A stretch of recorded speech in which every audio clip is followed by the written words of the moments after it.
Hello everyone. In this lecture of the Communication Theory course, we will be discussing together differential pulse code modulation.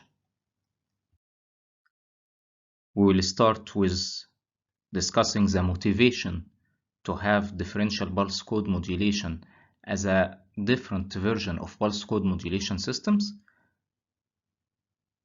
And then we will discuss the structure of the differential pulse code modulation encoder and decoder, or as known as the transmitter and receiver of differential pulse code modulation systems. Let's start with the motivation of differential pulse code modulation. If you recall, in pulse code modulation, we used to perform two important steps. The first step is sampling and the second step is quantization. While the sampling process was completely reversible if we follow the sampling theorem, so that we can reconstruct the samples at the receiver perfectly using a reconstruction filter, the quantization process involved some losses, some distortion. And that distortion was because of the quantization or the approximation. And if you recall, we found that the quantization noise power was proportional to the step size, delta, and that power was calculated as delta squared over 12, where delta was the difference between any two successive levels or the step size. And the less the value of the delta, the less the quantization error. However, the less that delta, the more levels we need, the more bits we need to represent each level, the higher the bit rate and the higher the transmission bandwidths, which sometimes cannot be tolerated. So the main motivation behind a new modification to the pulse code modulation system is how to address the trade-off between requiring higher bandwidth in order to achieve a better performance in terms of the signal to quantization noise ratio. Differential pulse code modulation achieves that by a very simple idea, which is quantizing or approximating differential signal.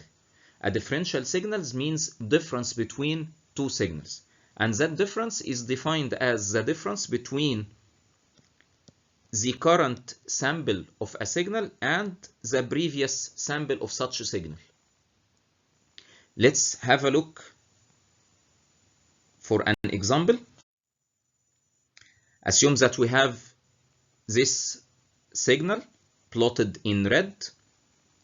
This is a continuous signal, analog signal, and in this example it is sampled using sampling interval 1 second. So you can see the samples of such signal plotted in blue. This signal ranges from 0 to slightly above 10. Let's assume that it ranges from 0 up to 12. And if we want to quantize such a signal, we might require a number of levels such that the minimum and the maximum are 0 to 12. So for example, let's assume that we will consider 12 levels. That means that the step size will be equal to 1. So the delta in this example will be equal to 1. However, if we decide to take the difference between each sample and the previous sample, we get the signal in the bottom subplot, in which the plotted samples are the differences between each sample and the previous sample. And of course, if you know the difference between a sample and the previous sample, and you initially know the value of the first sample, you can completely construct the original samples. For example, if you know that the first sample is equal to 0, and then the difference between the next sample, and this sample is equal to 0.1, then the second sample or the new sample is equal to 0.1. If the next difference is equal to 0.3, then the actual sample equals 0.4. So as you can see, the difference between successive samples has a range which is much less than the original range. In this example, when we take samples every 1 second, the maximum difference between any sample and the previous sample does not exceed 2. And in the negative side, it is also about -2. So you have samples which represent differential signal, the difference between a sample of the original signal and the previous sample, and that difference is always between -2 and 2. And this difference is logically small because the samples are taken close to each other. In this example, the sampling time is taken 1 second. So if that sampling time is chosen wisely, so we can assure that successive samples are not different in value by a very large value, and hence the difference is always small. To clarify that more, let's take samples closer to each other. In this figure, the samples are taken with sampling interval 0.2 seconds. So we have more samples closer to each other. And if we calculate the differences between successive samples in the lower subplot, you can see that the differences now does not exceed 0.4 and are no more -0.4. So in the previous case, the differences were confined between -2 and 2. Now they are confined between -0.4 and 0.4. If we even take smaller sampling time, such as 0.1 seconds in this example, you can see that the differences are even less. They are confined between 0.2 and -0.2. So representing a differential signal assures to us that the signal that represents the difference is much smaller in amplitude than the original signal, without any loss of information, because from this difference signal or this differential signal, we can reconstruct the original signal just by an accumulation. So what is the gain from doing such differential step? A while ago we said that let's assume that we will consider 12 levels. If we quantize the original signal in those 12 levels, so those 12 levels should be from 0 to 12, and hence the step is 1. However, if we use the same 12 levels to represent the differential signal, in this example the differential signal ranges from -0.2 to 0.2, so that's a total range of 0.4. And if we quantize for 12 levels, so the step size is 0.4 over 12, which is much less than 1, which means that the delta now is much smaller than the original case, or the case in which we quantize the actual signal. However, we have not increased the number of levels or the number of bits which represent each level, as if we are now quantizing a signal for which the range is much smaller, so we can make the levels closer to each other, and hence the quantization error, which has a maximum value of delta over 2, is now much smaller than the original case. So this is the main motivation behind differential pulse code modulation, and this is how we can improve the signal to noise ratio without requiring a larger number of levels and consequently a higher bitrate. So that gain again if we have the maximum quantization error, which is equal to delta over 2, or the power of the quantization, which is delta squared over 12. So if we reduce the delta, we have such benefits. However, delta, as you recall, was equal to the maximum minus the minimum over the number of levels. So we want to decrease that delta without increasing the number of levels. So the only way to achieve that is to reduce this range. And this range can be reduced if we consider that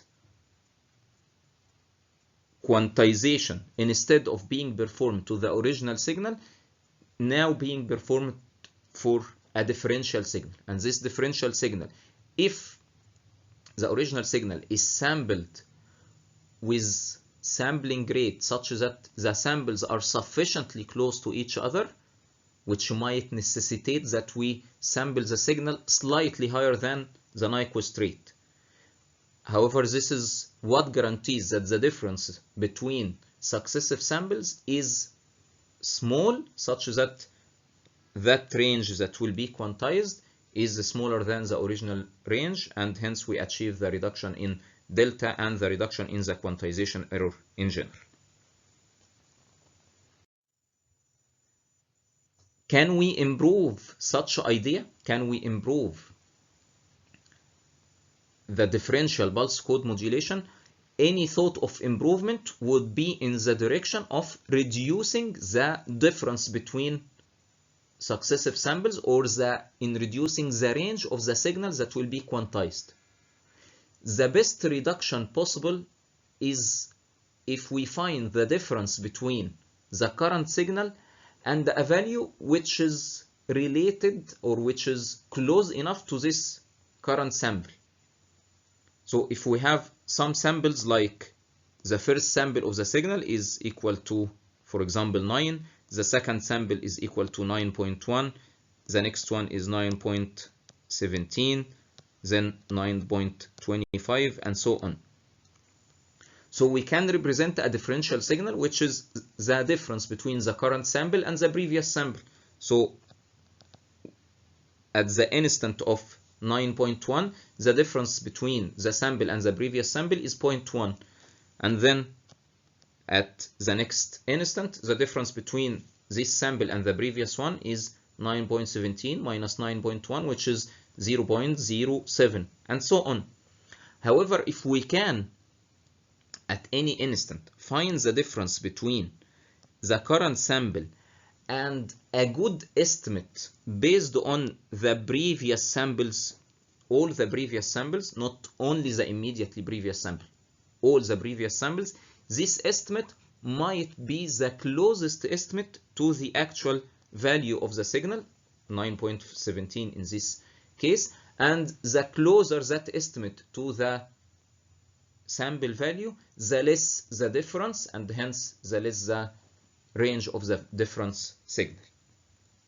So in order to improve the performance of the differential pulse code modulation, the difference signal, which we call D of K, instead of calculating it or defining it as the difference between the current sample and the previous sample, M of K, the value of M at time instant K, minus the value of M at the immediately previous value, we make or we create such a difference between an estimate M hat of K based on the previous samples. And that estimate, as you can see here, is based on all the previous samples.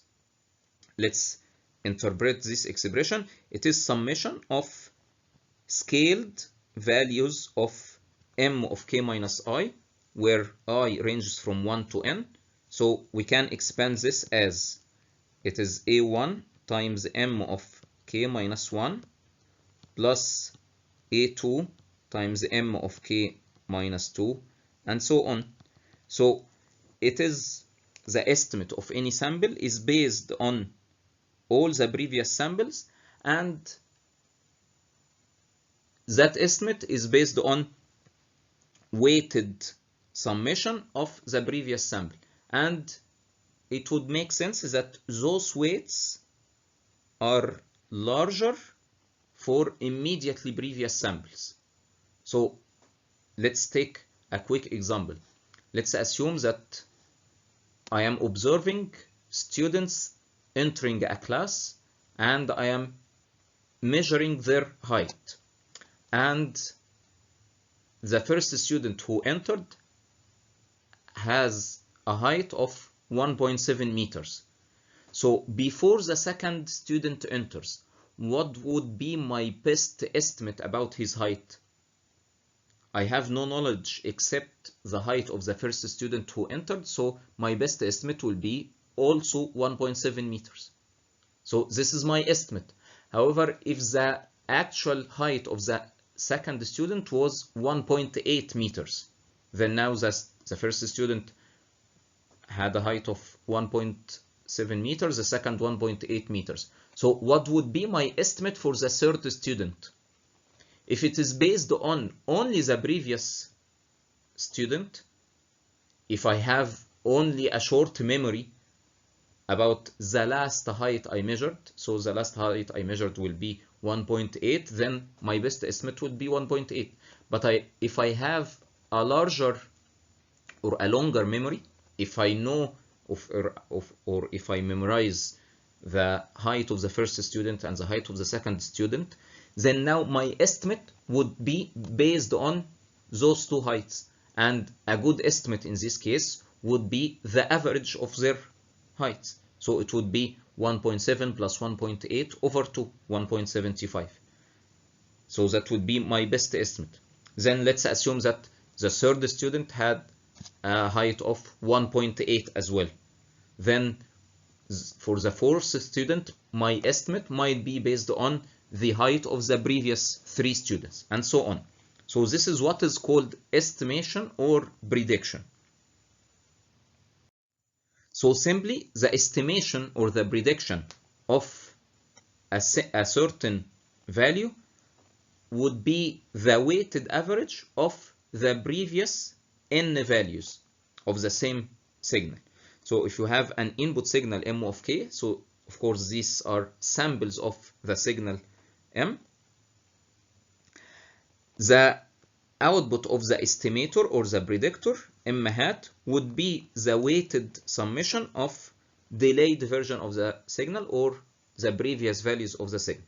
So it is if the input here is the current input at time k, so after a delay of ts, one sampling interval, then the signal here is m of k minus 1.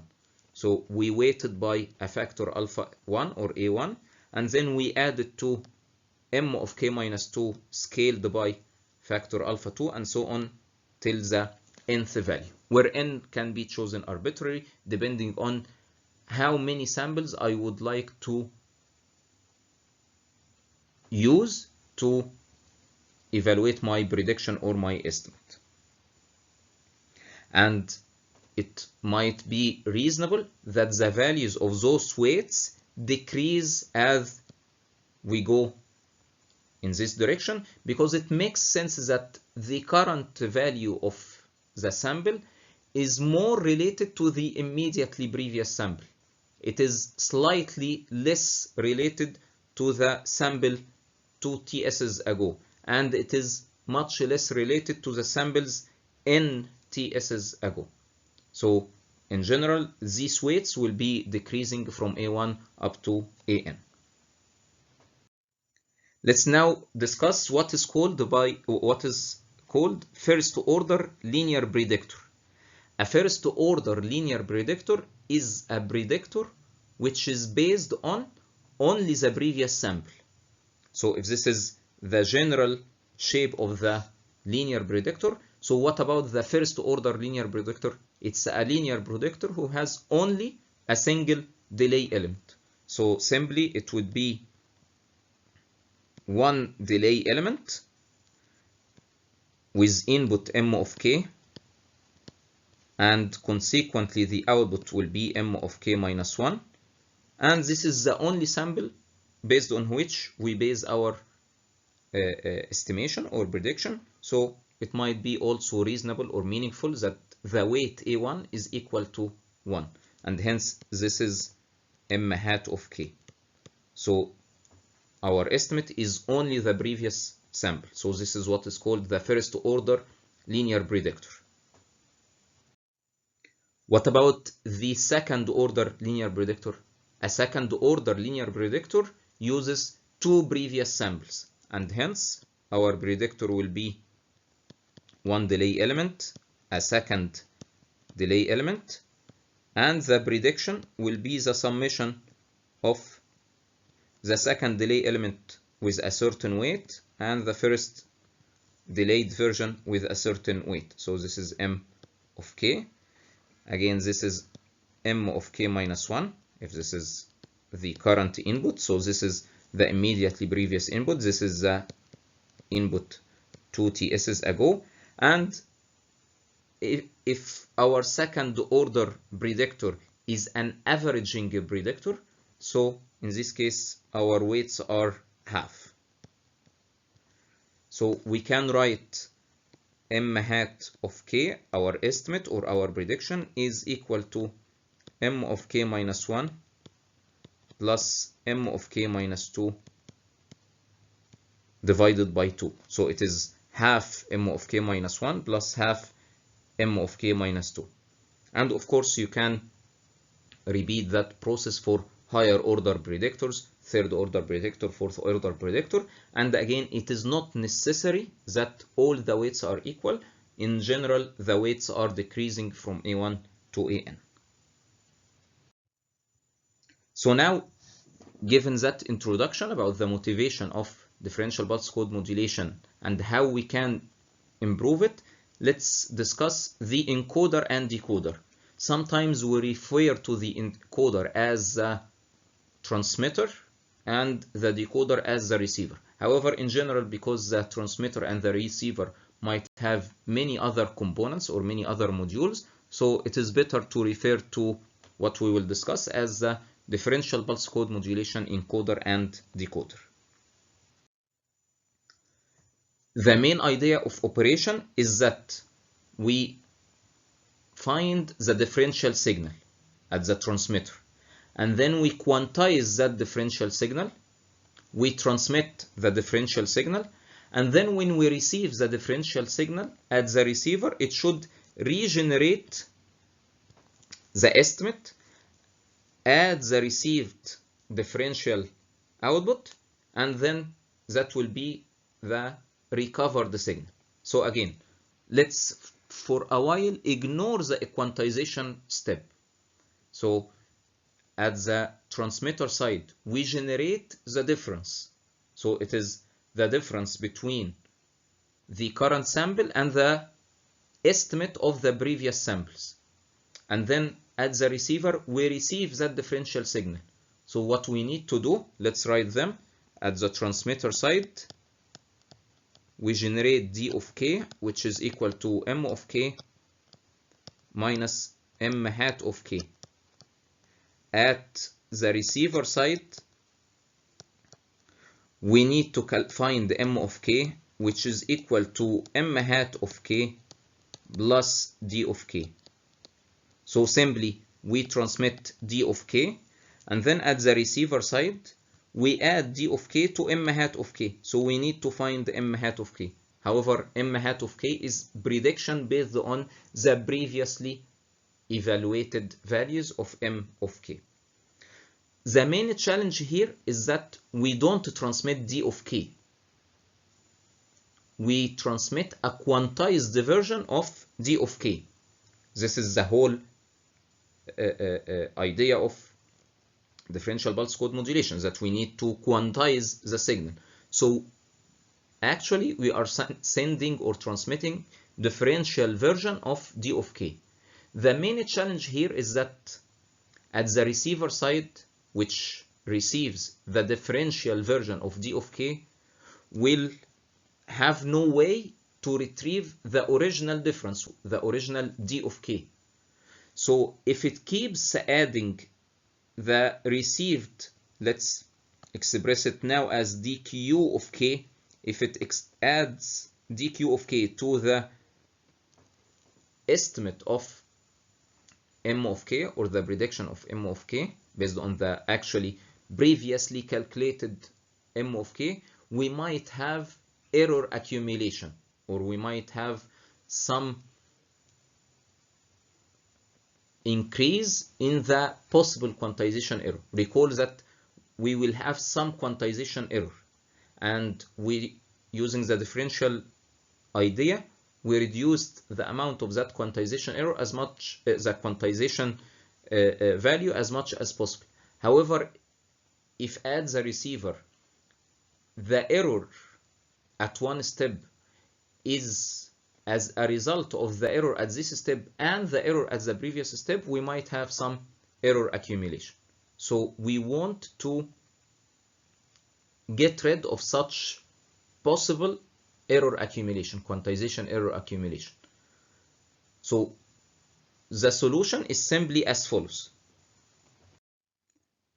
Let's start with the decoder of the pulse code modulation system. This is at the receiver side. So the receiver receives quantized version of the difference signal. So it receives d sub q of k. And what it does is to add the previous estimate of the message m of k to the received dq to result in the output. And of course the output will be a quantized version of the original signal, since it is based on a quantized difference. So again, the decoder receives the difference signal, a quantized version of the difference signals. It adds the previous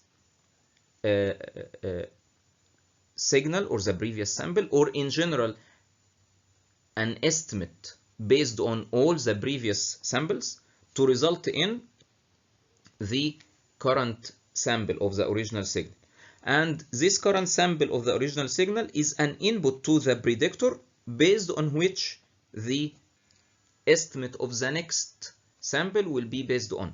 And since this output depends on the received difference, which is a quantized version of the difference, so this output is a quantized version of the original signal, and the prediction based on it is a quantized version of the prediction. So that's why in the receiver we have all messages or all signals with the subscript q. What we will do is as follows. We will take that receiver and make a copy of it at the transmitter. So if we reverse it, we will have, as we see in this side, we have an input D, and at this side input an output of M. And hence we can find, or we can see that the encoder is structured as follows. The encoder is structured as, first we find the difference signal, and this difference signal is the difference between M of k, which is the incoming sample of the signal, minus something. That's how we calculate the difference. However, the signal that we subtract from the current sample is not based on the previous samples. It is based on quantized version of the previous samples, so that we do at the transmitter exactly as what will happen at the receiver, so that we get rid of the possible error accumulation that we described a while ago. So instead of calculating the difference between two things and then at the receiver we accumulate two other things, we do at the transmitter as what we will do at the receiver. At the receiver, we have no choice other than adding the quantized difference to the quantized prediction. So at the transmitter, we find the difference as the difference between the actual sample and the quantized prediction. So in order to get the quantized prediction, we obtain it based on the quantized difference. So that gray part is exactly as the encoder part. So based on the quantized difference, we calculate the quantized prediction, and we calculate the difference between the current signal and the quantized difference to get the quantized prediction to get the signal d of k. And then this signal is quantized by our quantizer, which now has a smaller delta because the difference signal d of k is a signal whose maximum and minimum are relatively small, and then we get the quantized difference, which is transmitted over the channel. So we can see here our set of equations. D of k is m of k minus quantized prediction. The quantized difference is d of k plus an error, q of k. This is our quantization error. And at the receiver side, mq of k, our best estimate, is the received quantized difference plus an estimate based on the previously quantized values of the signal. And this summation results in that we have m of k plus q of k, which means that there is no accumulation error. At any time k, the quantized version of m, which is the output of the decoder, is equal to the actual signal value plus a quantization error, which results from the quantization of the different signal. Let's work out this example together to better understand the encoder and the decoder. Let's assume that we have this encoder, and the input to this encoder is message m, which has these samples starting from 9 followed by 9.15, 9.37, and so on. And we want to calculate or find what will be the signal that will be transmitted over the channel. So in order to find this signal, we need to find the value of the signal at every time instant or at every sampling instant at each point of the encoder.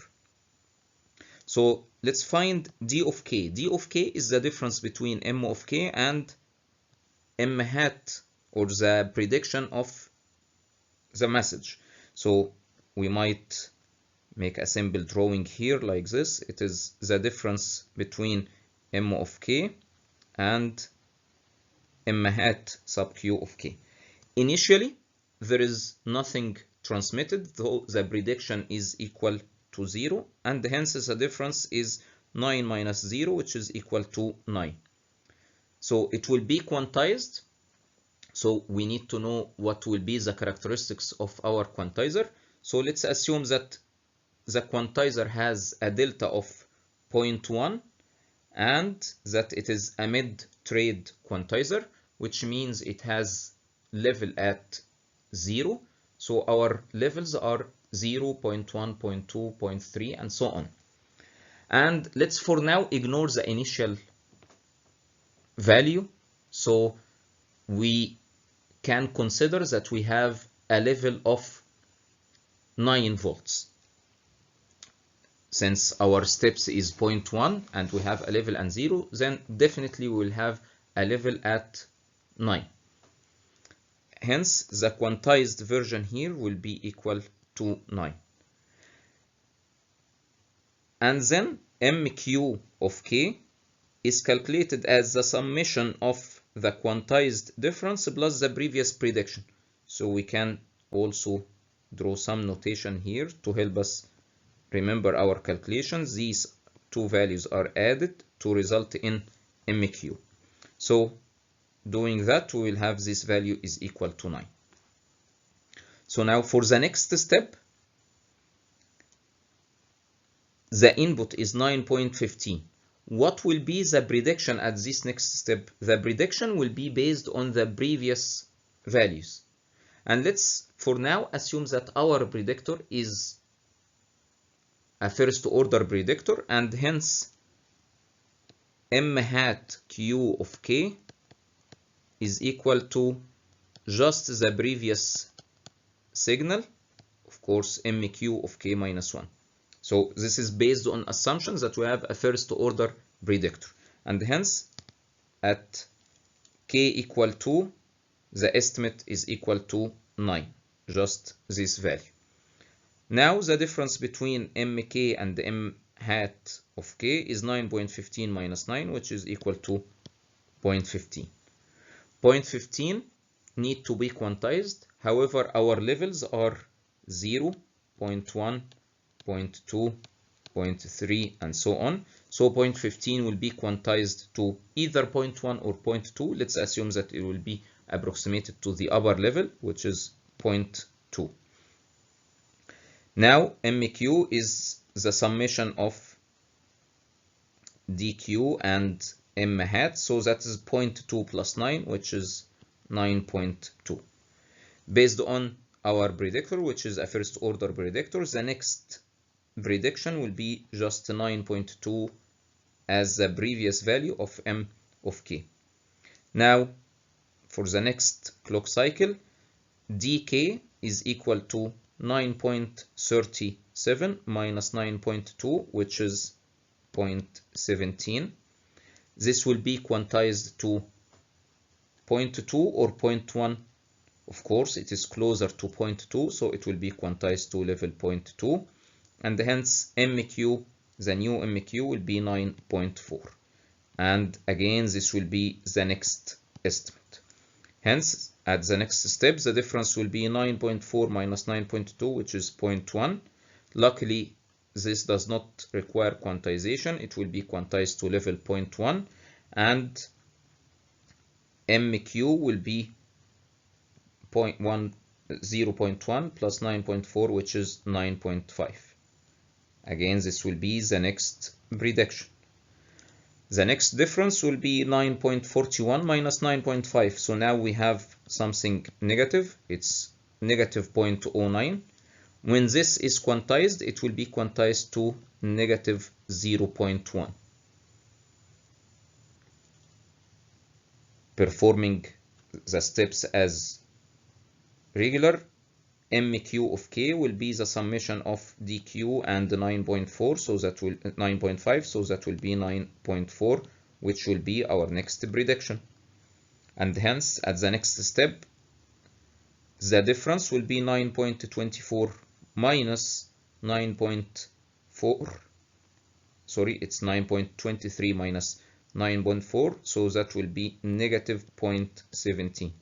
When quantized, that will be quantized to level negative 0.2, and hence MQ at time K will be 9.2, which will be our next prediction.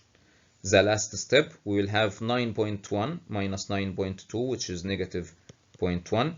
Again, we have a level at negative 0.1, and MQ of K at this case will be 9.1. So the output of the encoder will be the quantized difference, which will be this signal.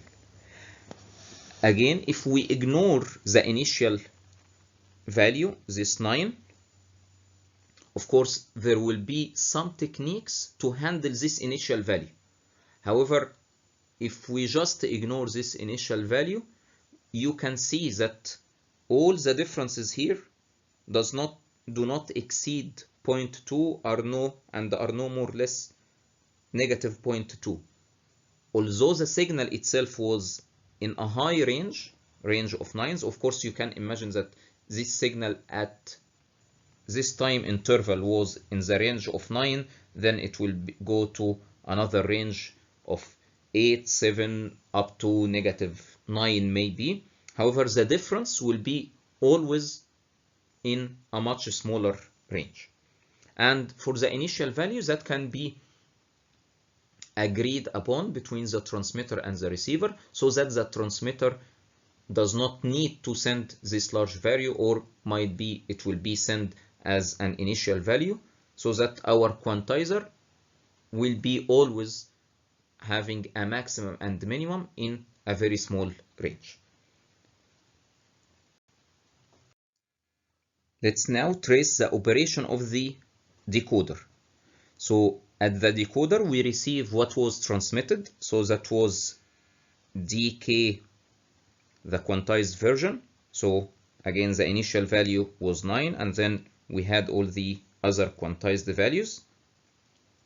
And the decoder is much simpler than the encoder, so it just accumulates the received differential signal with the previous prediction, or with the prediction.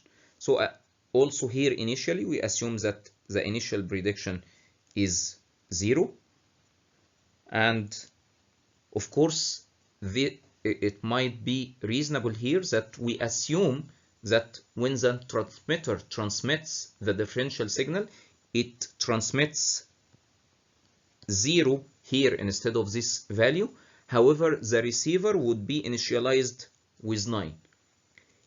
Either ways, the summation here, the summation of these two signals, which is MQ of K, will be 9. So this is how we can convince ourselves that the differential signals that will be transmitted will be always confined within a small range. Either ways, MQ of K, which is the summation of the values here, will be 9 initially. And then, since we have our predictor at the receiver or at the decoder similar to that at the encoder, so in this example it is first order predictor, and hence the next prediction will be exactly as the previous value. Now the next value of MQ of K will be 9 plus 0.2, so that is 9.2, which will be our next prediction. When added to 0.2 we get 9.4, which will be again our next prediction. When added to 0.1, so that will be 9.5, becoming our next prediction. When added to negative 0.1, we get 9.4. That will be our next prediction. When added to negative 0.2, we get 9.2. And finally, this 9.2 added to negative 0.1, we get 9.1. Of course, this will be our estimate of the original signal, and as you can recall, this is close enough to the original signal. Let's write the original signal here. It had values of 9, 9.15, 9.37, 9.5, 9.41, 9.23, and 9.1, so that's M of K, and from which we can calculate the quantization error, Q of K. So that will be the difference between the original signal and the signal that we decided at the receiver. So the error will be 9 minus 9, that is 0, 9.15 minus 9.2, so that is negative 0.05, and then 9.37 minus 9.4, that is negative 0.03, 9.5 minus 9.5 is 0, 9.41 minus 9.4, that's 0.01, 9.23 minus 9.2, that's 0.03, and finally 0. So as you can see here, that quantization error is very small, and it has a maximum of 0.05, which is delta over 2, because in our example delta was equal to 0.1, and hence this is 0.05. We wouldn't have been able to achieve such a small quantization error except by either having a very large number of levels, so that we can span levels up till amplitude of 9, the maximum, for example, of the signal, or the other way that we achieved using differential pulse code modulation is via encoding or quantizing the difference signal rather than the original signal. And as you can see, we were able to retrieve the original signal from that quantized difference. So in summary, this lecture covered differential pulse code modulation systems. We started with discussing the motivation of differential pulse code modulation, and then we explained predictors which are used in the encoder and decoder of differential pulse code modulation, and explained the operation of the encoder and decoder.